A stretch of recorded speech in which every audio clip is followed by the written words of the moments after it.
We'll find out together if Matt LaFleur is featured in this week's edition of Stock Up, Stock Down, which we do after each and every Packers game.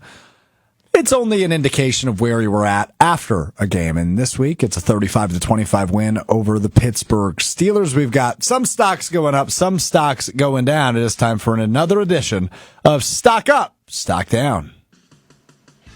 To stay undaunted Stock up means... Stock up. Shout out to Pat Murphy sneaking in there. I was a little daunted at one point last night. I will admit that. At around halftime, was a little daunted. But we start with a stock up. I've already talked about it. It's Jordan Love. I thought he was just unbelievable. Nothing short of spectacular last night in a primetime victory.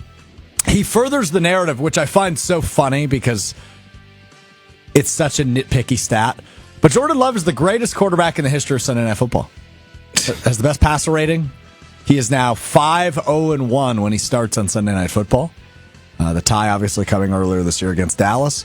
But he was just terrific. I loved his improvisation. Hello. Easy for me to say.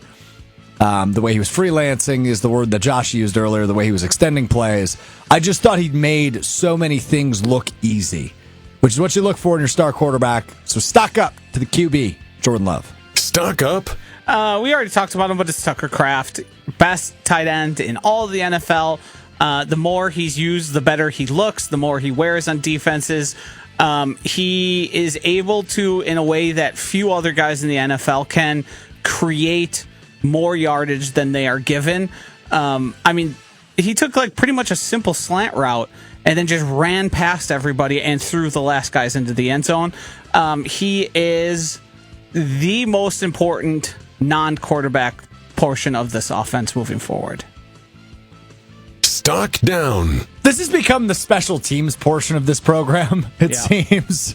So I will start with the punt returners. They have tried, I think, 5 guys back there now. Keyshawn Nixon wants no part of it, despite what he says, as he muffs one. And then Rich Bisaccia doesn't want Keyshawn Nixon a part of it. They've tried Romeo Doubs. They've tried Matthew Golden. They've tried Savion Williams. They've tried Keyshawn Nixon. Nobody is working back there. Please find a returner. Please find somebody to just do that job because it ain't working, whatever you're trying with. Punt returners, a stock down this week. Stock down. Let's stick on special teams. And no, I'm not going to point to the flags that they got again on special teams. I'm pointing to the kicker, Brandon McManus, who was injured, missed a couple games. Lucas Haversick ended up replacing him and doing well.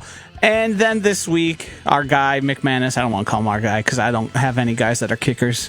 We don't support kickers on this program, at least from my end. Brandon McManus shorts one and then hooks one. Can't have that. The game was closer than it needed to be. I can have a little forgiveness for coming up short, 57-yard field goal outside on the road. Mm-hmm. But then to hook that next one. But when he hooked it good. Yeah, and maybe he came back too early. Maybe he heard the footsteps of Haversick. Whatever it was, it was not great. Whether he heard the footsteps of Haversick. Yeah, 2 misses for him. Haversick in only 2 games as a Packer. 10 for 10 on field goals and extra points, including the franchise record 61-yard field goal make. Imagine that will be quite the conversation at 1265 Lombardi Avenue this week, but a very fair stock down to McManus. Stock up. Christian Watson was awesome in his return. 4 catches, just under 100 yards.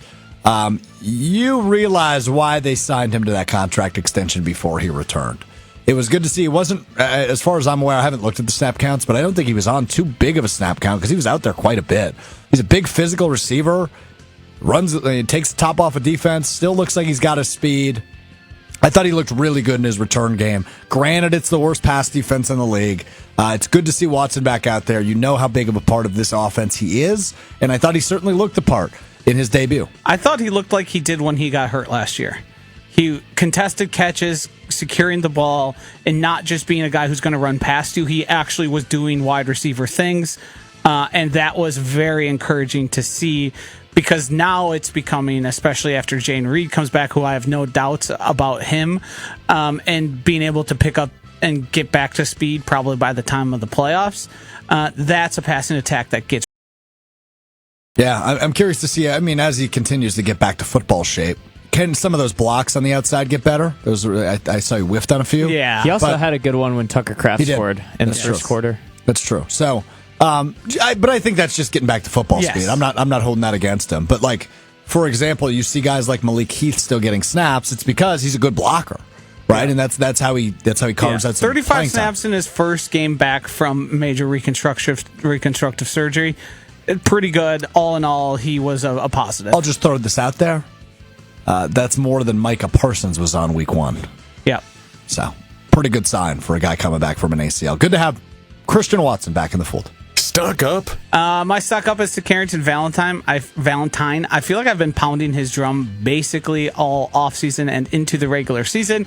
I thought it was a mistake that they were playing Nate Hobbs over Carrington Valentine. Hobbs went down to 4 snaps, and Valentine went up to a full-time player. The Steelers tried to test him.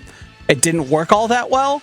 And clearly they thought they had a better advantage going at Keyshawn Nixon, which I think tells you all you need to know about Carrington Valentine. They, much like Rasheed Walker, kept trying to find guys to replace him, and Carrington Valentine keeps balling out every time he touches the field. I did find it interesting. Hafley gave such a defense of Nate Hobbs and how he would return, and then let him see the field 4 total times. Was that it? Yeah. I mean, I know he wasn't out there a lot. Yes. He played 4 snaps? He got credited with 4 snaps. I imagine those were all dime coverage calls. Because Valentine played, like 46 out of 50 snaps or something like that? He was out there for most of the game. Yeah. I didn't realize it was that low for Nate Hobbs. But it makes sense because I can imagine where Aaron Rodgers would have been throwing the football had he been on the field more. And that would have been in the direction of Nate Hobbs. Yeah, look, that pass breakup that didn't actually count as a pass breakup to Roman Wilson, that final touchdown Pittsburgh scored. I loved what he did on that play. He stuck with it. He played through it.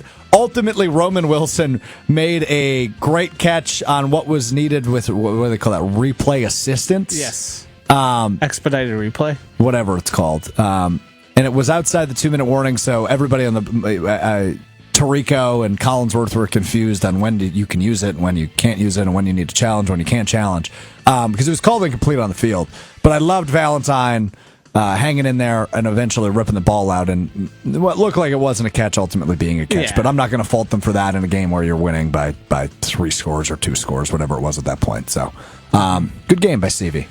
Stock down. Not so good on the other 2. Keyshawn Nixon looked lost a lot of last night. And to your point, Nate Hobbs barely played. So clearly his stock is trending in the wrong direction. But Keyshawn Nixon was a disappointing on defense. And obviously he had the muffed punt as well. Just a rough evening for 2-5, who I still think is a good player.